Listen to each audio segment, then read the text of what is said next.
پڑھنا چاہیے۔ فراست کے بارے میں سلامت علی صاحب نے بتایا تھا کہ وہ ایک کام سے بلند شہر گیا ہے، اسی لیے وہ نظر نہیں آیا تھا۔ بالآخر میں خاموشی سے گھر سے نکل آیا اور کالی موری کے فاصلے طے کرنا لگا۔ چھوٹے شہر تاریکی کے ساتھ ہی سنسان ہو جاتے ہیں، یہی کیفیت چندوسی کی تھی۔ حالانکہ ابھی رات کا آغاز ہوا تھا، مگر گلیاں بازار اس طرح سنسان اور تاریک پڑے تھے جیسے آدھی رات گزر گئی ہو۔ میں چلتا رہا، سڑکوں پر کتوں کا راج تھا۔ بھونک رہے تھے، لڑ رہے تھے، مگر کوئی مجھ پر نہیں لپکا تھا۔ شہر پیچھے رہ گیا، میری رفتار تیز ہو گئی۔ اس جگہ ذرا سی جھجک ہوئی جہاں چڑیل اور سرکٹا دیکھا تھا، مگر اب خاموشی تھی۔ ایک لمحے میں فیصلہ کر لیا کہ گنگولی کی طرف رخ کروں اور اسی طرف بڑھا۔ دونوں کے بارے میں اندازہ لگا چکا تھا کہ دونوں ہی سفلی علوم جانتے ہیں۔ اگر گووندا کا دعویٰ درست تھا تو ان کے درمیان جادو کی عمارت کا آرائی زبردست ہوگی، یا ممکن ہے کہ میرے آنے سے پہلے ہو چکی ہو۔ درختوں کے سلسلے کے پاس رک گیا، بس کچھ فاصلے پر گنگولی کا آستھان تھا۔ میں ایک درخت کے نیچے کھڑا ہو گیا۔ اچانک ایک سرسراہٹ سنائی دی اور میں چونک کر آنکھیں پھاڑنے لگا، مگر آواز دوبارہ نہ سنائی دی۔ ہو سکتا ہے کوئی گیدڑ یا دوسرا جانور ہو۔ پھر اچانک درختوں کی دوسری طرف روشنی سی نظر آئی اور میں ادھر دیکھنے لگا۔ روشنی متحرک تھی، پھر وہ درختوں کے پیچھے سے نکل آئی۔ ایک مشال روشن تھی، لیکن اس سے شعلے نہیں نکل رہے تھے۔ غور سے دیکھنے سے اندازہ ہے کہ وہ انسانی کھوپڑی تھی جو ایک ڈنڈے سے اڑسی ہوئی تھی۔ روشنی اس سے پھوٹ رہی تھی اور یہ مشال گنگولی کے ہاتھ میں تھی۔ گنگولی اس وقت دن میں سے مختلف نظر آیا۔ وہ گلے میں بہت سی کھوپڑیاں ہار کی شکل میں پہنے ہوئے تھا۔ ان کھوپڑیوں کی آنکھوں کے گڑھے بھی روشن تھے۔ وہ تھرکتا ہوا میری طرف بڑھ رہا تھا۔ میں سنبھل گیا۔ اس کا مطلب ہے کہ اسے میری آمد کا علم ہو گیا تھا۔ اب میں نے اپنے آپ کو چھپانا مناسب نہیں سمجھا اور گنگولی کے سامنے آ گیا۔ گنگولی نے ہاتھ سیدھا کیا اور مشال کے نچلے حصے کو ایک درخت کے تنے میں زور سے مارا، اور درخت کا ٹھوس اور مضبوط تنا ایسا نہیں تھا کہ کسی معمولی ضرب سے اس میں سوراخ ہو جائے، لیکن مشال کوئی 8 انچ کے قریب درخت کے تنے میں پیوست ہو گئی۔ گنگولی نے اسے چھوڑ دیا۔ آس پاس تیز روشنی پھیل گئی تھی۔ ارے میاں جی، تم کیوں اپنی جان گنوانے پر تلے ہوئے ہو؟ بار بار آ جاتے ہو۔ یہ بہروں کا آستھان ہے، نہ جانے کون کون یہاں آتا جاتا ہے۔ کوئی گردن مروڑ لے گا، اب کیسے آن مرے۔ بس گنگولی دیکھنا چاہتا تھا کہ تم کیا کر رہے ہو۔ ایسے کام نہ دیکھا کرو میاں جی، تو اچھا ہی ہے۔ تم نہ جانے کیا کیا سوچ رہے ہو۔ اپنے من میں بالی سی عمر ہے، کھانے پینے کے دن ہے، اور پڑ گئے ہو کالے جادو کے پھیر میں۔ اب تو آ گئے ہو ادھر، آئندہ مت آنا۔ دراصل گنگولی تجھ سے کئی باتیں کرنا رہ گئی تھی، سو وہ کرنے چلا آیا۔ ارے شکر کرو کالے راتوں کا موسم ہے۔ نکلا ہوتا چاند تو تمہیں مزہ آ جاتا یہاں آنے کا۔ کیوں؟ چاند سے کیا ہوتا؟ میں نے سوال کیا اور گنگولی پھر ہنس پڑا۔ سبھا لگی ہوتی ہے چاندنی راتوں میں، بیروں اور ویروں کی۔ سارے کے سارے اپنی اپنی کتھائیں کہہ رہے ہوتے ہیں، لڑتے ہیں، جھگڑتے ہیں، ایک دوسرے کو نوچتے ہیں، بنبوڑتے ہیں، اور اگر بیچ میں کوئی آ جائے تو اسے بھی چٹ کر جاتے ہیں۔ واقعی یہ تو اچھا ہوا گنگولی کہ چاندنی راتیں نہ ہوئی۔ اچھا تمہیں ایک بات بتاؤ، تمہیں پتہ ہے کہ گووندا سری رام کی بیٹی پوجا کو حاصل کرنے کے چکر میں ہے اور تمہیں اسی کے خلاف یہاں بلایا گیا تھا۔ تم خود پوجا کے چکر میں پڑ گئے اور تم یہاں ڈیرا ڈال لیا۔ اس طرح ڈیرا ڈالنے سے کیا تمہیں پوجا مل جائے گی؟ واہ میاں جی واہ، اچھی سوچ جو یہ سارے باولے نہیں سوچ سکے۔ میاں جی، گووندا اور ہمارا ابھی تک آمنا سامنا نہیں ہوا، جانتے ہو کیوں؟ ارے ہم نے بھی گووندا کو آزاد چھوڑ رکھا ہے، نہ اس نے ہم پر وار کیا نہ ہم نے اس پر۔ ہم انتظار کر رہے ہیں کہ گووندا سری رام کو پریشان کرے، اور جب ان کی ناک میں دم آ جائے تو وہ دوڑے ہماری طرف اور ہم پوجا کو ان سے مانگ لیں۔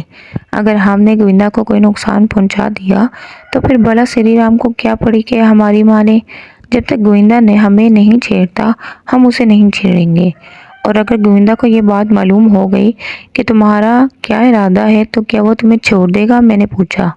یہ تو ہونا ہے میاں جی، جھگڑا تو رہے گا ہمارا اسے۔ اگر ہمارے من میں پوجا کو حاصل کرنے کا خیال نہ آ جاتا تو ہم اس کام کے لیے تو آئے تھے۔ گووندا سے ہماری ٹکر ہوتی، مگر تم اگر پوجا کو دیکھا ہے تو تمہیں بھی اندازہ ہو گیا ہوگا کہ وہ کیسی سندر ہے۔ بات ہم نے بیچ میں اس لیے چھوڑ دی کہ اب اگر جھگڑا ہو گووندا سے تو پوجا کے لیے ہو۔ دفعتاً ہی ایک عجیب سی آواز فضا میں ابھری اور ایک بھیانک منظر نگاہوں کے سامنے آ گیا۔ گنگولی کی گردن میں کھوپڑیوں کا جو ہار پڑا ہوا تھا اس میں روئی ہوئی کھوپڑیوں کے منہ سے طرح طرح کی آوازیں نکلنے لگی، منمناتی ہوئی آوازیں جو کچھ کہہ رہی تھی، کوئی بھاری آواز، کوئی باریک آواز، کسی کھوپڑی کے منہ سے معصوم بچے جیسی آواز نکل رہی تھی تو کوئی نسوانی آواز میں چیخ رہی تھی۔ ان کے الفاظ تو سمجھ نہیں آئے تھے، مگر گنگولی کے انداز سے یہ پتہ چلتا تھا جیسے اسے کوئی خاص اطلاع ملی ہو۔ وہ اچانک سے اچھل کر تھوڑے فاصلے پر پڑے ہوئے ایک بڑے سے پتھر پر چڑھ گیا اور اس نے ادھر ادھر گردن گھمانا شروع کر دی اور پھر ایک جانب کچھ دیکھنے لگا۔ میری نظریں بھی اسی طرف سے اٹھ گئی تھی۔ مدھم تاریکی میں میں نے بھی اس متحرک ہیولے کو دیکھ لیا جو اسی سمت آ رہا تھا۔ پھر وہ ہیولا میری نگاہوں میں روشن ہو گیا۔ کالے رنگ کے ایک بھینسے پر گووندا سوار تھا اور بھینسا اسی سمت بڑھ رہا تھا۔ گووندا نے اپنے سر پر ایک بڑوں کا تاج پہنا رکھا تھا، لیکن جو چیز میں نے انوکھی دیکھی تھی وہ اس کے بہت سے ہاتھ تھے جو اس کے جسم سے لگے ہوئے تھے۔ ان ہاتھوں میں طرح طرح کے ہتھیار دبے ہوئے تھے، کسی میں لمبی سی ہڈی، کسی میں کلہاڑی، کسی میں نیزہ۔ وہ بھینسے کو دوڑاتا اسی سمت آ رہا تھا۔ گنگولی پتھر سے نیچے اتر آیا۔ اس نے دونوں ہاتھ فضا میں بلند کیے، زمین کی طرف چہرہ جھکایا اور چکر سے کاٹنے لگا۔ پھر ایک دم سیدھا ہو گیا۔ اس کے حلق سے ایک ہولناک چیخ نکلی، دوبارہ اسی انداز میں چیخا اور پھر اس کا بدن بری طرح کانپنے لگا۔ ایک لمحے میں وہ دوبارہ ساکت ہو گیا اور پھر میری طرف گردن گھما کر بولا، تو بھاگ جا یہاں سے، چل بھاگ جا یہاں سے۔ اس حرام خور کو مستی آ گئی ہے، آج لڑنے آ رہا ہے ہم سے، جان بچانا۔